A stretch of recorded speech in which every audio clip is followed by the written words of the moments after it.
안녕하십니까 여러분. 생활과 윤리 담당하고 있는 이만희 선생님입니다. 신천지 이만희가 아니고요. 저는 다른 사람입니다. 자, 간단하게 제 소개 한번 해볼게요. 바로 윤리 전문가 이만희. 자, 완벽한 분석과 명쾌한 해설 그리고 무한한 신뢰를 바탕으로 여러분들에게 많은 도움을 드리고자 합니다.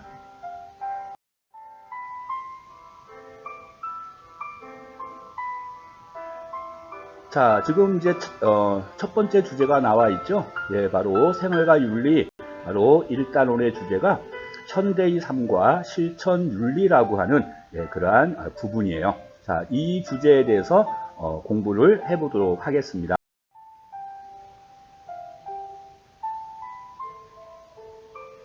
먼저 제일 처음에 바로 이제 1강으로 현대 생활과 실천 윤리라고 하는 이 파트를 공부를 하겠는데요. 1강에서 가장 중요한 것은 한 3가지 정도로 요약을 할 수가 있어요.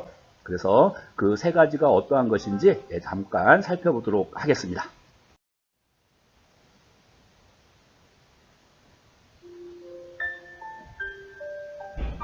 자, 바로 단원 도식도를 여러분들에게 지금 보여드리고 있는데요. 일단 그 생활과 윤리 첫 번째 이제 중요한 것이, 자, 인간이란 어떠한 특성을 지니고 있는 존재인가?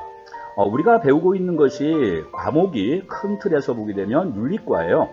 그러다 보니까 인간의 특성 중에 바로 윤리 도덕적 존재다라고 하는 것이 있죠. 오직 인간만이 이성에 근거하여 선과 악을 구별할 수 있고 의도적 그리고 의식적으로 바로 뭐를 할 수 있다? 윤리적인 선택을 할 수 있다라고 하는 거예요. 그렇기 때문에 인간을 어떠한 존재로 파악하냐면 윤리 도덕적 존재로 파악하고 있는 것입니다. 자, 이러한 이제 부분을 이제 공부를 한 다음에 그 다음에 제시되는 것이 바로 뭐냐면 바로 현대에서 나타나고 있는 다양한 윤리적인 문제들, 그러한 것이 이제 흐름에 나오게 되는 거예요. 특히 요나스라고 하는 사람은 바로 윤리적 공백에 대하여 이제 설명을 하고 있는데요. 이 윤리적 공백이라고 하는 것이 어떠한 것인지 알아보는 그러한 시간도 따로 갖도록 하겠습니다. 그리고 이제 가장 중요한 것이 수능 문제에서 매번 1번 문제로 출제되는 게 있어요. 그것이 바로 윤리학의 종류라고 하는 것입니다. 그래서 이쪽 윤리학의 종류에서 바로 규범 윤리학, 그리고 메타 윤리학, 분석 윤리학이라고도 얘기하죠. 그리고 기술 윤리학, 이렇게 크게 보게 되면 3가지의 범주가 있는데, 여기서 기술은 바로 테크노, 그것이 아닙니다. 테크놀로지, 바로 현상에 대한 기술, 이러한 의미를 지니고 있어요.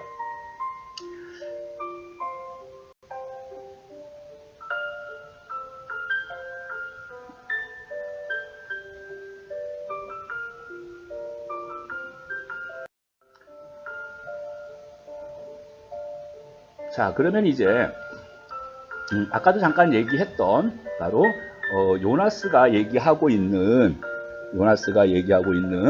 바로 윤리적 공백이란 무엇인가에 대해서 간단하게 얘기하겠는데요. 윤리적 공백이라고 하는 것은 그렇게 어려운 부분이 아닙니다. 우리가 사회문화 시간에 배웠던 거 여러분들 혹시 기억나시는 분 있을 수 있어요.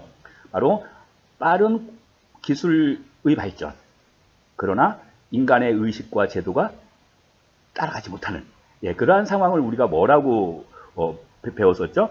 그러한 상황은 바로 문화지체 현상이다, 이렇게 이제 배웠던 거예요. 그래서 그 지금 얘기하고 있는 윤리적 공백이라고 하는 이 부분 있죠. 윤리적 공백.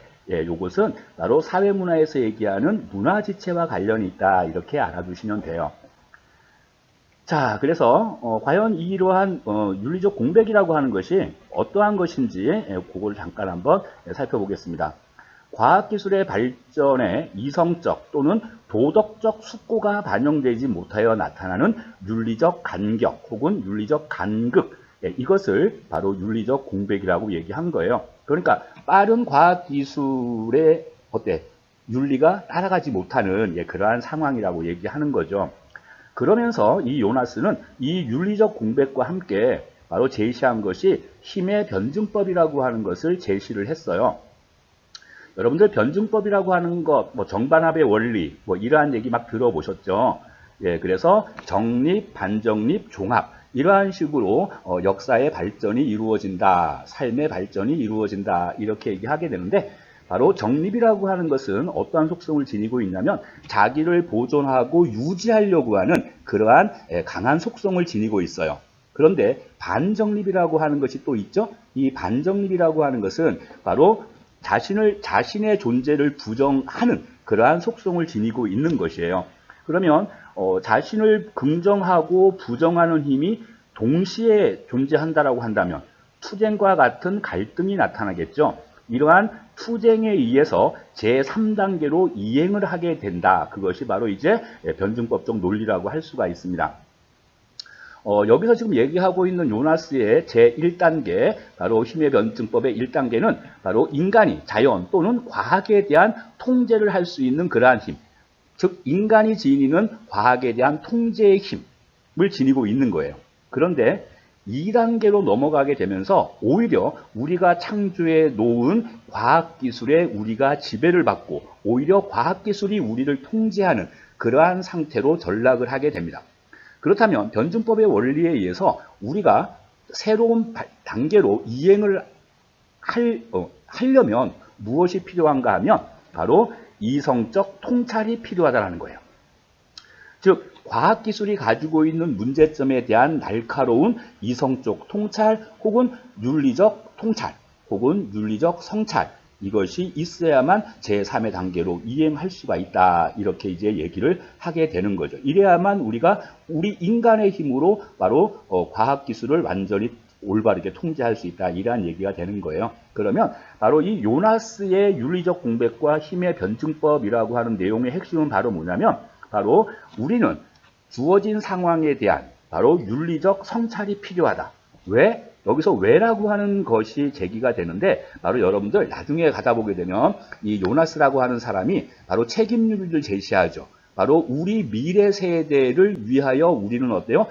일정한 책무를 지니고 있는 거예요. 미래 세대의 발전을 위해서 현재의 여러 가지 문제를 해결해 줘야 되는 거죠. 그렇기 때문에 가장 필요한 것은 뭐다? 윤리적 성찰의 필요성. 이렇게 되게 되는 거예요. 자, 그러면 이제 윤리학의 종류에서 아까 윤리학의 종류가 뭐가 있었다고 얘기했죠? 규범 윤리학 있었죠. 그 다음에 메타 윤리학 있었죠. 그 다음에 또 뭐 있었습니까? 예, 바로 짜라라란 기술 윤리학 이런 게 있었죠. 자, 그러면 이제 첫 번째 이 규범 윤리학이라고 하는 것이 어떠한 것인가에 대해서 알아보도록 하겠어요. 여러분들 규범의 규는요, 규칙의 그 규자예요. 그리고 여기 있는 범자라고 하는 것은 모범의 범자예요. 그러니까 어떠한 행위의 모범이 되는 규칙을 찾아내고자 하는 윤리다라고 하여 그것을 규범윤리학이라고 얘기를 하는 겁니다. 그러면 이 규범윤리학이 가지고 있는 그러한 관심사, 주제는 무엇인가? 저기 지금 별표 3개가 나와 있죠? 이렇게 별표 3개가 있는데 바로 어떠한 삶이 바람직한 것인가? 혹은 우리는 어떠한 삶을 살아야 하는가? 또는 도덕적 행위의 정당성의 근거는 무엇인가? 바로 이러한 것에 주안점을 두고 있어요. 관심사가 이러한 것들이라는 얘기예요. 여러분들 어떠한 것이 바람직하다, 마땅히 뭐뭐 해야 된다, 저것은 해서는 안 된다. 그러한 것을 우리는 뭐라고 얘기하죠? 당위라고 얘기를 하죠. 당위. 사회문화 시간에도 여러분들 자연현상과 사회현상을 비교할 때 뭐 존재법칙, 당위법칙의 지배를 받는다 이렇게 얘기하는 거잖아요. 바로 이 규범윤리학이 다루는 가장 중요한 핵심적인 키워드가 당위성이라고 하는 것이에요. 당위성. 그래서 바로 인간의 바람직한 행동에 관한 보편적인 원리를 연구하는 윤리학의 분야를 우리가 규범윤리학 이렇게 얘기를 하게 되는 겁니다. 물론 이러한 규범윤리학은 기본적으로 크게 보게 되면 이론 규범윤리학 그리고 실천 규범윤리학 이렇게 두 개로도 나뉘어져요. 자, 그러면 그것이 어떠한 한번 살펴보도록 하겠습니다.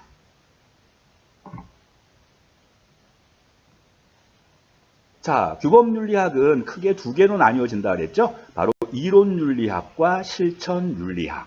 이렇게 두 개로 나뉘어지는데, 물론 이론윤리나 실천윤리나 다 같은 규범윤리학이기 때문에 우리 인간의 삶에 어떠한 당위에 관한 것을 탐구 주제로 하고 있다라고 하는 것은 공통점이에요.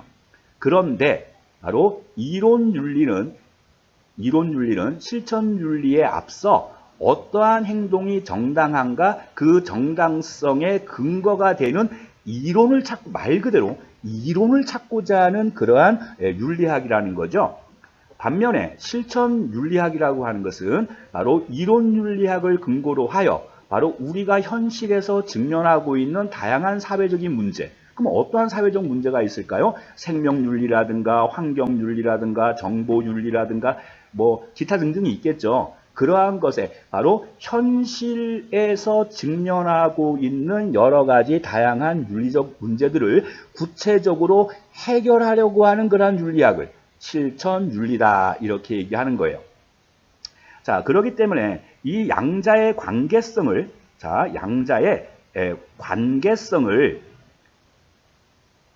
알아보게 된다면 이러한 이론윤리학을 근거로 하여 바로 구체적인 현실에서의 해결이 등장을 하게 된다. 이렇게 얘기하는 거죠. 그래서 실천윤리학은 바로 어떠한 행위의 정당성의 근거가 되는 이론을 찾는 것에 끝나는 것이 아니라 그것을 기반으로 하여 구체적인 현실 문제를 해결하는 데 주안점을 두고 있다. 이렇게 생각을 하시면 돼요.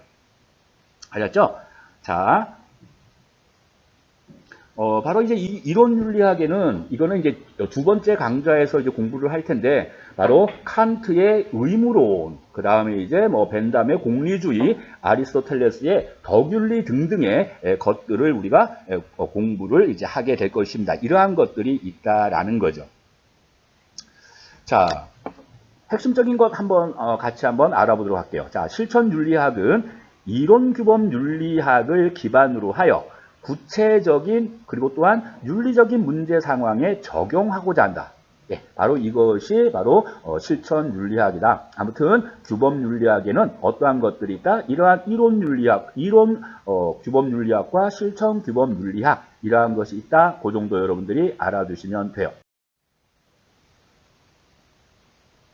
자, 그 다음에 이제 규범윤리학과 비교되는 메타윤리학과 기술윤리학에 대해서 간단하게 설명을 한번 해보도록 할게요. 자, 메타윤리학, 바로 이것은 분석 윤리학 이렇게도 얘기를 하게 되는데요. 자, 여기서 중요한 키워드가 되는 것들이 몇 개가 있습니다. 그래서 지문을 읽었을 때 여러분들 겁내시면 안 되고요. 겁내지 마시고 그 핵심적인 키워드를 잘 찾아서 정리를 하시면 문제 풀기 용이에요. 자, 그래서 이 그 메타윤리학이라고 하는 것은 어떠한 거냐면요. 도덕적 용어. 즉, 이 말은 바로 윤리학에서 사용되고 있는 여러 가지 도덕적 언어 혹은 뭐 개념이라고 얘기해도 됩니다. 이것을 명확히 가리기 위한 그러한 목적이라고 얘기하는 거죠. 그래서 또 한 가지 이러한 것들을 이제 어떻게 설명할 수가 있는 거냐면, 자, 규범윤리학에서는 어떠한 삶이 선한 삶인가, 어떠한 삶이 바람직한 삶인가, 어떠한 행동이 선이고 어떠한 행동이 악인가에 초점을 맞춘다면 메타윤리학이라고 하는 것은 너희들이 얘기하고 있는 선하다라고 하는 뜻이 뭐냐, 그 의미가 뭐냐. 서양에서는 고대 철학자들은 좋음과 좋다라고 할 때 그 좋음과 선함을 동일시했는데 그 용어가 어떻게 같고 다른가, 그러한 것들을 분석해내는 그러한 윤리학이 메타윤리학이라는 거죠. 그래서 이 메타윤리학의 이제 핵심이 되는 것은 바로 이거예요. 바로 도덕적 혹은 논리적인 추론의 참과 거짓을 탐색하는 그러한 역할을 하게 된다. 그리고 또 한 가지는 여러분들 윤리학에서 사용하고 있는 용어에 대한 명확한 정의가 따르고, 또한 그 윤리학에서 다루는 논리적 주장들의 진위를 밝힘으로써 그 윤리학이라고 하는 하나의 학문이 성립할 수 있는 토대를 마련할 수가 있다는 거죠. 그러니까 메타 윤리학이라고 하는 것은 어떠한 삶을 살 것인가, 어떠한 행위가 바람직한 행위인가를 따지는 것이 아니라, 그죠? 바로 그 도덕적 언어, 용어, 개념의 뜻을 밝히는 데 주안점을 두고 있다. 이렇게 얘기를 할 수가 있어요. 자, 그 다음에 이제 마지막으로 기술윤리학이라고 하는 것이 있습니다. 기술윤리학. 사실 이 기술윤리학이라고 하는 것은 윤리학자들보다는 오히려 문화인류학자들의 탐구 기법이라고 할 수가 있습니다. 그래서 어떠한 특정한 A라고 하는 원시 부족의 생활로 파고 들어가서 그 사람들과 함께 생활하면서 그 사람들의 어떠한 여러 가지 다양한 어떤 행위들이 있을 거 아니에요. 도덕적 현상, 행위, 이러한 것의 발생에 대한 인과관계. 여기서 인과관계라고 하는 것은 뭐 원인과 결과관계. 그래서 이 인과관계를 명확히 서술하는 거예요. 그런데 이 문화인류학자들의 관점에서 보게 된다면, 자, 만약에 순장이라든가 명예살인이라든가 기타 등등의 사회문화적 현상이 있다라고 얘기했을 때 철저히 어때요? 객관적인 입장에서 자신의 주관이나 편견을 배제한 채 있는 그대로의 사실만을 정확히 기술합니다. 그렇기 때문에 이 기술윤리학은 다른 규범윤리학, 메타윤리학에 비해서 가치 중립적인 그러한 태도가 가장 강하다, 이렇게 얘기를 할 수가 있는 거죠. 그러니까 이 그 기술윤리학이라고 하는 것은 특정한 현상, 그것이 물론 도덕적 현상일 수도 있지만 또 다른 현상도 있을 수 있을 거 아니에요. 그러한 현상이 왜 나타났고 어떠한 형태로 나타났는지, 그러한 것들을 명확하게 객관적으로 사실에 입각하여 기술하는 것을 목적으로 한다. 이것이 기술윤리학이다, 이렇게 얘기를 한다. 예, 그 정도로만 여러분들이 알아두시면 됩니다. 자, 그 다음에 이제 마지막으로 이제 보게 되면요. 자, 우리가 이제 배웠던 내용들 간단하게 이제 오른쪽 보지 마시고 이 문제를 보고 이것이 이론윤리인지 실천윤리인지 메타윤리인지 그 다음에 기술윤리인지 그러한 것들을 이제 한번 알아보도록 할게요. 자, 지금 이제 나와 있는데 자, 현실의 도덕적 문제 해결을 더욱 중시한다라고 했으니까 이것은 뭐예요? 예, 바로 실천윤리, 이렇게 얘기할 수 있겠죠. 자, 도덕적 정당화를 위해 이론적 근거를 제시한다. 예, 바로 이론윤리학이 될 것입니다. 자, 그 다음에 이제 당위의 형식으로 제시되는 도덕 원리를 정립하고자 한다. 즉 도덕 원리를 어때요? 만들고자 한다라는 것이죠. 역시 이것은 바로 이론윤리학, 이것이 되게 될 거예요. 자, 그 다음에 이제 행위자의 도덕성을 평가하는 바로 기준을 찾고자 한다. 기준을 말한다. 이론적 정립이란 얘기죠. 이것도 마찬가지 이론윤리학이 되는 거예요. 자, 도덕 이론의 정립보다 구체적인 도덕 문제 해결에 관심을 갖는다. 그러면 이것은 무엇이 될 것 같아요? 이것은 당연히 어때요? 실천, 윤리, 이것이 돼야 되겠죠? 그 다음에 도덕적 현상에 대한 객관적 묘사를 강조한다. 자, 어떠한 특정한 현상에 대해서 객관적, 그죠? 그리고 또 한 가지 어때요? 있는 그대로 사실대로 표현한다는 얘기가 되는 거예요. 그러니까 이것은 기술, 윤리학, 이렇게 이제 돼야 되는 거고요.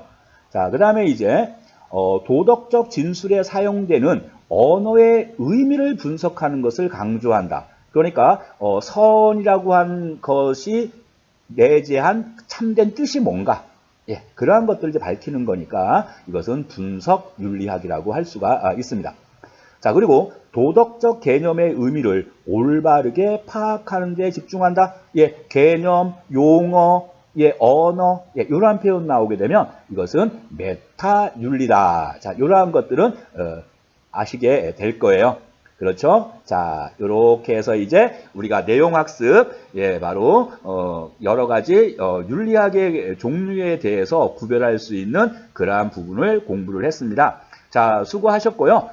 다음 강좌에서 다시 한번 찾아뵙도록 할 텐데, 제가 요즘에 이제 그 PPT 만드는 방법, 파워포인트 활용법을 좀 배우고 있는데 아주 좀 초보라서 좀 부족한 점이 상당히 많이 있습니다. 그래서 지금은 이렇게 이제 좀 엉성하게 되었지만 더 노력해서 여러분들에게 보다 더 시각적으로 뛰어난 앞으로는 계속 저도 진보할 거예요. 진화할 거예요. 그러한 강좌를 만들어서 올리도록 하겠습니다. 여러분들 장시간 동안 수고 많으셨습니다. 감사합니다.